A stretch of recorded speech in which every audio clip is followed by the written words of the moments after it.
Oke, selamat malam. Bertemu kembali dengan saya. Saya Eko Aris dari program studi Teknologi Rekayasa Mekatronika, Fakultas Vokasi Universitas Sanata Dharma Yogyakarta. Nah, hari ini kita akan diskusi tentang sistem elektrohidrolik, di mana kita tahu bahwa ada 3 aktuator utama di dalam sistem mekatronika. Satu adalah motor listrik, dua adalah pneumatik, tiga adalah hidrolik. Nah, kita sudah banyak belajar tentang sistem elektroneumatik dan juga sistem motor listrik. Nah, sekarang kita akan masuk ke dalam sistem hidrolik. Untuk belajar pengendalian sistem hidrolik, kita akan menggunakan software Fluidsim Hidrolik. Mari kita buka softwarenya. Nah, ini adalah software Fluidsim Hidrolik. Ini adalah tampilannya. Oke, tentunya sama seperti di dalam sistem pneumatik, sistem motor listrik, sistem hidrolik. Kita akan ada dua komponen utama atau dua sistem utama, yaitu satu adalah sistem untuk kendali dan satu adalah sistem untuk daya. Nah, kalau sistem untuk daya kita menggunakan hidrolik, sedangkan sistem untuk kendali kita menggunakan elektrik, ya. Jadi ini untuk komponen hidroliknya, ini adalah komponen elektriknya. Oke. Nah, kemudian seperti biasa kita akan membuka softwarenya. Kita akan membuka satu file, kita file new. Oke. Dan untuk membuat tampilannya supaya mudah, kita masuk ke tile vertically sehingga akan dibagi dua secara vertikal. Sebelah kiri adalah untuk membuat sistem wiring dan juga sistem hidrolik kita, sedangkan di sebelah kanan adalah elemen-elemen atau komponen-komponen yang akan kita gunakan. Nah, di dalam sistem mekatronik, sistem hidrolik di sini akan banyak digunakan untuk kasus-kasus yang membutuhkan daya yang besar, tetapi membutuhkan ruang yang kecil, ya. Dengan daya yang besar dan ruang yang kecil, maka pilihan yang paling banyak digunakan adalah sistem hidrolik. Karena sistem hidrolik ini kita akan menghasilkan gaya yang sangat besar dibandingkan dengan sistem pneumatik maupun sistem dengan motor listrik secara langsung. Nah, di dalam sistem elektrohidrolik selalu ada dua sistem, ya. Satu adalah sistem kendali, kalau kita sebutnya, misalnya di sini saya sebutnya adalah sistem kendali. Terus kemudian yang kedua adalah sistem untuk dayanya. Ini adalah sistem daya. Nah, sistem daya untuk di sistem elektrohidrolik kita menggunakan hidrolik, sedangkan sistem kendalinya kita menggunakan elektrik. Nah, untuk kasus kita kali ini kita akan menggunakan kendali berbasis relay, ya. Kendali berbasis relay. Nanti untuk pengembangan selanjutnya kita akan menggunakan sistem kendali berbasis PLC. Oke, nah sekarang kita akan masuk ke dalam sistem dayanya. Jadi kita akan menggambar sistem hidroliknya. Nah, untuk sistem hidrolik tentunya kita harus menguasai penggambaran menggunakan simbolnya. Nah, di sini kita sudah disediakan simbol-simbol sistem hidroliknya. Jadi nanti kita akan menggunakan dua untuk komponen. Yang pertama adalah aktuatornya kita menggunakan silinder, ya. Ini adalah silinder kerja ganda. Terus kemudian kita akan menggunakan yang berikutnya adalah motor hidrolik, ya. Nah, di sini kita menggunakan silinder nanti untuk aplikasi gerak putar, gerak lurus, sedangkan motor hidrolik di sini digunakan untuk aplikasi gerak putar. Nah, Anda harus tahu bedanya motor dengan pompa, ya, kalau motor itu panahnya masuk ke dalam, sedangkan pompa ini panahnya keluar. Ya, ini adalah pompa. Oke. Nah, sekarang kalau kita akan menggunakan menggambarkan sistem hidrolik di samping aktuator, kemudian yang penting itu adalah power pack-nya. Ya, ini adalah power pack yang sudah komplit, gitu ya. Jadi teman-teman bisa juga menggambarkan dari pompanya, kemudian dari tangkinya, digambar satu persatu. Tetapi kini sudah tersedia power pack yang komplit. Nanti akan saya jelaskan komponen-komponen yang ada di sini. Nah, komponen ketiga yang penting itu adalah solenoid valve. Nah, untuk sistem hidrolik silinder kerja ganda, kita bisa menggunakan 1/4/2, ya, atau kemudian menggunakan 4/3. Nah, bedanya apa? Kalau kita menggunakan 4/3, ini saya tunjukkan di sini, sama kita menggunakan 4/2. Nah, bedanya apa? Bedanya adalah untuk sistem 4/2, maka kita hanya bisa mengendalikan silinder itu pada posisi minimal dan maksimalnya. Sedangkan kalau kita menggunakan 4/3, kita bisa memposisikan silinder ini ada di tengah-tengah. Ya. Jadi kalau kita misalnya ingin gerakan yang bisa berhenti di tengah, maka jangan gunakan yang 4/2, tapi gunakan 4/3. Ya. Nah, sekarang kita akan mencoba ini untuk bisa digerakkan untuk silindernya hanya maju dan mundur, sedangkan untuk pompanya kita bisa putar clockwise, bisa putar counterclockwise, dan juga bisa berhenti di tengah. Oke ya. Nah, mari kita hubungkan. Kalau kemudian P di sini, tandanya P, ini berarti dia sumber dari pompa. Ini harus kita hubungkan ke P yang ada di sini. Di sini P juga bisa dihubungkan ke P yang ada di sini. Ya. Jadi di sini pompa, ya, memompa oli dari tangki untuk dialirkan ke sistem. Nah, kemudian dari P di sini, kalau di gambar ini kan menggunakan ruang yang kanan. Ini adalah valve 4/2 karena ada 4 lubang, 2 ruang. B, maka supaya posisi normalnya awal itu adalah mundur, maka B ini kita arahkan ke depan, sedangkan A kita arahkan ke belakang. Ya, dengan begitu maka posisi awal silinder ini akan mundur. Anda tahu di sini kalau solenoidnya tidak aktif, maka yang berfungsi adalah ruang yang sebelah kanan, sehingga dari P menuju ke B, B menuju ke depan, dari depan ini mendorong silinder ke belakang, kemudian dari silinder menuju ke A, A menuju ke T. Ya, nah itu untuk yang silinder. Sedangkan untuk yang pompa, untuk yang motor hidrolik di sini, A ini akan saya hubungkan ke atas. Ya, ini saya gambar seperti ini. Terus kemudian B saya hubungkan ke bawah. Ya, ini supaya tidak numpuk garisnya. Oke. Nah, di sini dari P terhubung ke A, A terhubung ke atas, terus kemudian dari lubang yang satunya terhubung ke B, B nanti terhubung ke T, ya. Nah, karena ini posisinya dia ada di tengah, Anda lihat di sini lubang A, B, P dan T ini tertutup. Ya, tertutup.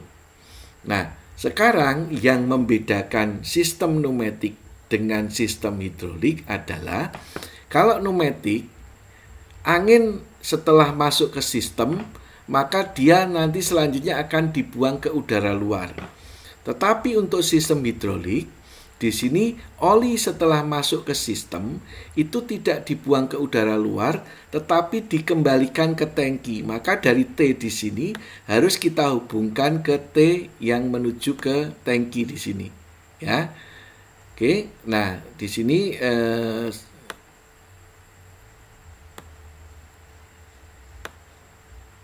nah seperti ini, ya. Ini saya naikkan ke atas biar lebih jelas. Ini saya kembalikan ke sini. Ini saya kembalikan ke sini, ya. Kemudian dari T di sini juga akan saya hubungkan ke tangki. Ya, saya masukkan ke sini sehingga dia masuk ke dalam tangki. Oke. Jadi bedanya tadi pneumatik, maka kalau pneumatik setelah angin masuk ke sistem, dia akan selanjutnya dibuang ke udara luar, tapi di sini oli setelah masuk ke sistem dia akan dikembalikan lagi ke tangki, ya. Nah di sini kita tutup, ini kita double klik, kemudian ini kita tutup koneksinya. Oke. Nah sistem hidrolik, ya, ini yang penting teman-teman. Sistem hidrolik di sini, pompa ini fungsinya hanya mengalirkan oli ke dalam sistem, ya, tidak memberikan tekanan. Ingat, jadi pompa di sini hanya fungsinya mengalirkan oli ke dalam sistem. Pompa yang digunakan itu positive displacement pump. Jadi tidak pompa sentrifugal. Jadi positive displacement pump ada gear pump, ada piston pump, ada fan pump gitu ya. Jadi dia menghasilkan tekanan nanti ya, mampu mengalirkan oli dengan tekanan yang tinggi nanti kalau ditahan oleh beban. Jadi pompa di sini dia fungsinya hanya mengalirkan oli ke dalam sistem. Sedangkan tekanan di dalam sistem di sini itu terjadi karena adanya beban. Ya, terjadi karena adanya beban. Semakin besar bebannya, maka tekanan yang ada di dalam sistem ini akan semakin besar. Nah, itu yang penting. Ya. Nah, kalau tekanannya terlalu besar, maka yang terjadi kalau dia melebihi kemampuan dari hose-nya atau valve-nya, maka akan terjadi kebocoran. Maka untuk membatasi tekanan yang ada di dalam sistem, maka di dalam power pack ada komponen utama di sini yang penting, yaitu pressure relief valve. Ya, ini adalah pressure relief valve-nya. Jadi kita bisa atur, misalnya tekanan maksimalnya 10 bar. Ya, kalau di sini 10 MPa, ya, berarti 10 bar. Nah, kalau tekanannya di dalam sistem di sini melebihi 10 bar, maka yang terjadi oli tidak mengalir ke dalam sistem, tetapi dia akan dikembalikan lagi ke dalam tangki. Ya, sehingga tekanan di dalam sistem itu dibatasi menjadi maksimal 10 bar. Ya, tidak bisa lebih. Nah, kalau kita ingin meningkatkan, maka kita meningkatkan tekanan maksimal yang ada di pressure relief valve di sini. Ya. Nah, itu yang paling penting untuk diketahui. Sehingga nanti kalau bebannya di sini besar, maka tekanannya di sini besar. Kalau tekanannya melebihi dari tekanan pressure relief valve, oli tidak mengalir ke sistem tetapi akan kembali lagi ke tangki. Ya. Oke. Nah, sekarang ini sistem hidroliknya sudah selesai kita buat. Nah, sekarang kita akan membuat sistem untuk kendalinya menggunakan sistem elektrik. Maka kita klik di sistem electric control kita membutuhkan power supply, ya, kita membutuhkan power supply yang 0 volt. Terus kemudian kita nanti akan menggunakan tombol untuk menekan silinder supaya maju. Misalnya kita akan mengendalikan yang silindernya. Terus kemudian tombol stop di sini digunakan untuk memundurkan silinder. Oke. Nah, kemudian ini kita masuk ke dalam relay, ya. Tadi komponen kendalinya, ini komponen utamanya adalah relay. Maka kalau ini kita hubungkan,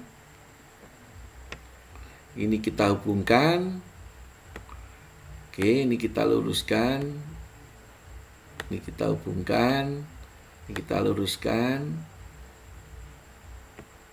kemudian kita hubungkan ke 0 volt. Oke, nah selanjutnya kita kunci. Nah, ini adalah rangkaian penguncian. Nah, setelah kita kunci, ini kita hubungkan ke 1, ini kita hubungkan ke sini, ya. Nah, kemudian kita punya kontak relay lagi untuk kita menyalakan solenoidnya. Ini adalah solenoidnya. Nah, solenoidnya nanti ini terhubung ke dalam solenoid valve di sini, ya. Nah, nanti maka kita perlu memberi nama yang sama. Oke. Ini saya hubungkan ke 0 volt. Ini saya hubungkan ke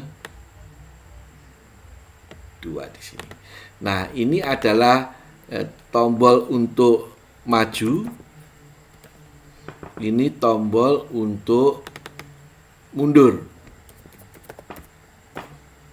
Oke, terus kemudian relaynya kita beri nama K1, kemudian kontak relay penguncinya kita beri nama K1. Terus di sini kontak normally open ini juga kita beri nama K1. Nah, kemudian di sini kita harus memberi nama solenoidnya, misalnya adalah 1Y1. Maka di sini kita beri nama juga 1Y1. Oke. Nah, di sini untuk silinder sudah selesai kita buat. Jadi kalau di sini kita simulasikan, oke, Anda lihat di sini P mengalir ke B di sini, gitu ya. Terus kemudian nanti dari belakang nanti A menuju ke T. Jadi ini silindernya otomatis mundur awalnya. Kalau ini saya tekan, maka silindernya akan maju. Ya, silindernya akan maju. Terus kemudian kalau saya tekan tombol stop, silindernya akan mundur. Nah, di sini K1 yang ada di kolom kedua di sini fungsinya untuk pengunci, sehingga kita tidak perlu menekan terus-menerus tombol maju. Ini sudah dikunci supaya 1Y1-nya ini aktif. Ya, K1 ini dikunci supaya aktif terus. Kalau K1 aktif, kontak K1 ini akan menghidupkan 1Y1 sehingga silindernya maju. Nah, Anda perhatikan di sini saat dia sudah maju maksimal, maka tekanan yang ada di pressure relay valve ini adalah 10 bar. Nah, sekarang berarti di sini tekanan yang ada di dalam sistem ini adalah 10 bar. Nah, nanti dari tekanan dan luasan yang ada di silinder di sini, kita bisa menghitung berapa beban maksimal yang bisa kita dorong dengan menggunakan silinder. Dengan menggunakan rumus bahwa tekanan itu sama dengan gaya dibagi luasan. Ya, luasannya adalah luasan dalamnya piston yang ada di sini. Kalau kemudian ini saya tekan mundur, gitu ya. Nah, selanjutnya kita akan mencoba menggerakkan untuk pompa untuk motor hidroliknya di sini, ya. Sekarang kita akan stop, kita membuat rangkaian dayanya. Ini saya perbesar, ini saya geser, ya, saya geser ke kanan. Kemudian ini rangkaian kendalinya saya geser, saya copy. kemudian ini saya akan gunakan untuk memutar yang motor hidrolik. Nah, ini adalah putar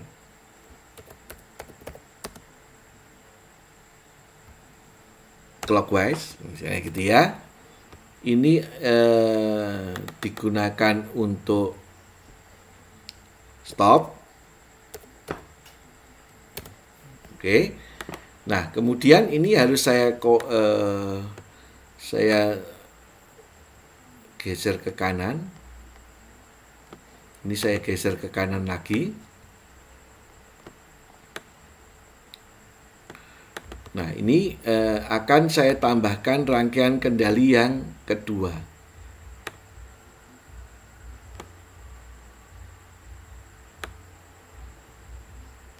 Ya.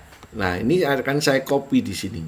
Akan saya copy, saya paste, saya taruh di sini. Ya, ini saya hapus dulu.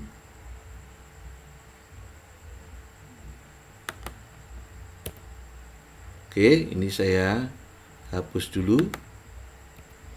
Oke, kemudian ini saya copy, digunakan untuk yang putar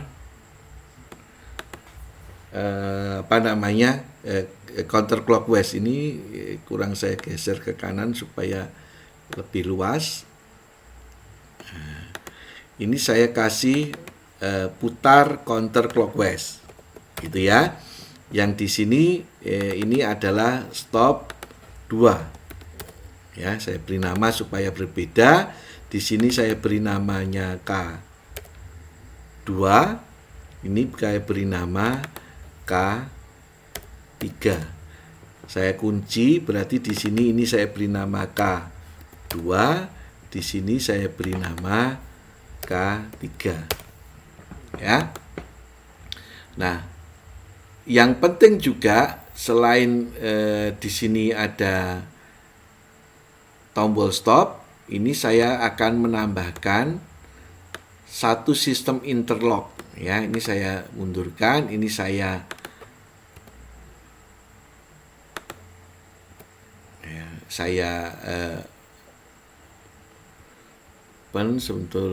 Oke, kita tambahkan normally close di sini. Ini juga normally close di sini. Oke.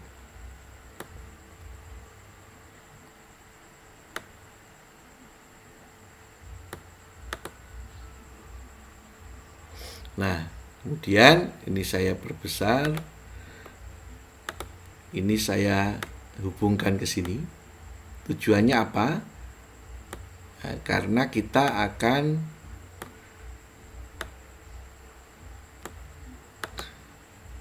memberikan sistem interlock, yaitu ini K3, yang di sini saya beri nama K2. Kenapa? Supaya saat K2 aktif, K3 tidak bisa aktif. Sebaliknya saat K3 aktif, K2 tidak bisa aktif. Ini saya hubungkan. Terus kemudian ini juga saya hubungkan. Ini saya hubungkan. Ya, ini saya beri nama K3, K2. Ini yang di sini saya beri nama K3. Oke, ini saya beri nama di sini. Ini saya beri nama dulu. Ini adalah 2Y1. Ini saya beri nama 2Y2. Oke. Nah, kalau ini kemudian saya masukkan ke dalam minus, di sini juga saya masukkan ke dalam minus. Ini saya masukkan ke dalam plus. Ini saya hubungkan ke dalam plus di sini. Terus kemudian ini saya beri nama 2Y1. Ini saya beri nama 2Y2. Oke. Maka sistemnya sekarang kalau kita aktifkan di sini, kita start clockwise, maka pompa akan berputar clockwise di sini. Kalau kemudian ini saya stop, ya. Kalau kemudian ini saya putar counterclockwise, maka pompa akan berputar counterclockwise ya. Kalau ini saya stop, dia akan berhenti. Nah, kita bisa juga tombol stop ini hanya satu, misalnya gitu ya. Kita akan menggabungkan tombol stop, biasanya ditaruh di awal, itu juga bisa kita lakukan. Tapi yang kasus ini kita membuat tombol stopnya 2. Nah, bagaimana kalau dibuat 1? Nah, kalau dibuat 1 ini saya stop dulu gitu ya. Nah, kita akan hapus dulu di sini, kita akan hapus dulu di sini ya. Terus kemudian kita hapus dulu.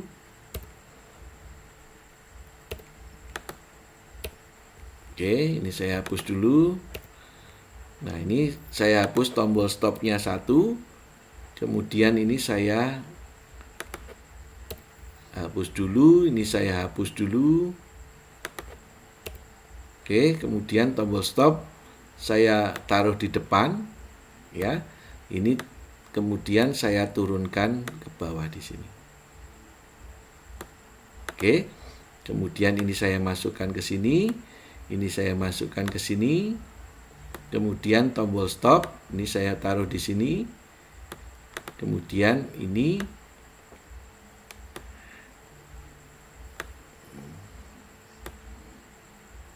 saya masukkan ke sini. Oke, ini saya masukkan ke sini. Ini saya masukkan ke sini. Nah, terus kemudian yang ini saya masukkan ke positif di sini. Oke. Nah, di sini sama. Kalau kemudian kita tekan clockwise, ini kita tekan stop. Ini tekan counterclockwise, ini kita tekan stop. Nah, sekarang interlock di sini fungsinya kalau ini sudah saya tekan clockwise, maka ini akan terbuka sehingga ini saya tidak bisa saya tekan counterclockwise. Enggak, harus saya stop dulu, baru kemudian saya tekan counterclockwise. Oke. Nah, jadi sama dengan sistem ini saya taruh di sini. Sama dengan sistem elektroneumatik, elektrohidrolik juga ada rangkaian kendali dan rangkaian dayanya. Tadi untuk sistem hidrolik digunakan untuk beban yang besar. Kalau ruangan kita yang kita miliki terbatas, maka sistem hidrolik ini adalah pilihan yang paling tepat dibandingkan dengan sistem pneumatik maupun sistem elektrik, gitu ya. Nah, tadi sudah kita coba, ini untuk silindernya kita bisa maju, ini untuk motornya kita bisa muter, kemudian ini kita stop, ini bisa kita mundurkan. Nah, di sini kompetensi untuk Anda yang harus Anda kuasai adalah bagaimana membuat sistem elektroneumatik di sini rangkaiannya baik rangkaian elektrik maupun rangkaian hidrolik. Nah, Anda harus menguasai dua rangkaian yang ada di sini. Nah, begitu yang bisa saya sampaikan. Semoga bermanfaat. Terima kasih.